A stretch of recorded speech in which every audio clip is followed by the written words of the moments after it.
श्री साई संस्थान employees credit cooperative society Shirdi यांच्यातर्फे शिर्डी नगर पंचायतीच्या नवनिर्वाचित नगराध्यक्षा माननीय जयश्रीताई विष्णुपंत थोरात यांचा सत्कार करण्यात आला।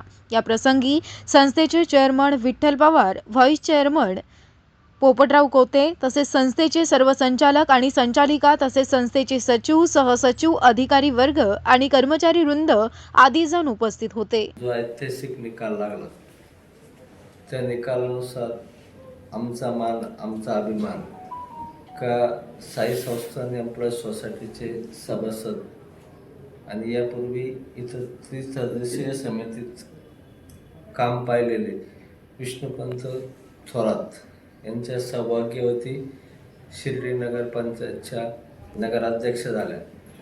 निश्चितच साई संस्थांच्या कामगारांच्या त्यांच्याकडे अनेक अपेक्षा आहेत, ते यापूर्वीही विश्वस्त होत्या। संस्थांमधील कायम असतील, कंत्राटी असतील, 598 असतील, आउटसोर्स असतील, या सर्व कामगारांचे अनेक प्रश्न प्रलंबित आहेत आणि ताई आता विश्वस्त होणार आहे।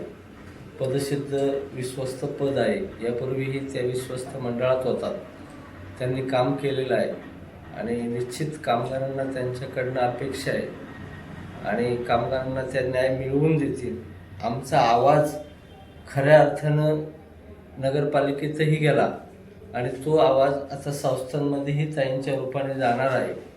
भविष्यात आमचा कामगारांचा मान उंचावलेली आहे आणि साई संस्थांचे कामगार अभिमानानं सांगणार आहेत की आमच्या कुटुंबातला सदस्य म्हणून ताईंकडे सगळे शिर्डी नगरीतली जी साई संस्थानातली कामगार आहेत आणि त्या कामगारांचे कुटुंब आहेत ते उद्या एका वेगळ्या आशेने बघणार आहेत। आणि तर मी प्रत्यक्ष सहभागी नाही, कारण मी कर्मचारी असल्यामुळे सहभागी नव्हतो, परंतु कर्मचाऱ्यांमध्ये ड्युटीवर असताना मला जी चर्चा ऐकायला यायची त्यामध्ये की कर्मचाऱ्याचंच कोणतरी उभं आहे आणि आपण यांच्या पाठीमागे उभं राहावं, असं एक अदृश्य आवाज म्हणजे आम्हाला येत होता आणि माझा अंतरात्माही सांगायचा की आपल्याला आपले सर्व कर्मचारी माझ्यासह की आपल्या कुटुंबातले एक सदस्य म्हणून कोणतरी नगराध्यक्षपदापर्यंत जात आहे असं वाटत असावं आणि त्या माध्यमातून सर्वांनी मतदान केलंय अशी आमची धारणा आहे। पण मी नगराध्यक्ष होते,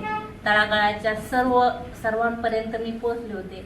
त्या आज या सोसायटीच्या वतीने माझा जो सत्कार केला आहे तर मी त्या सर्वांचे आभार व्यक्त करते।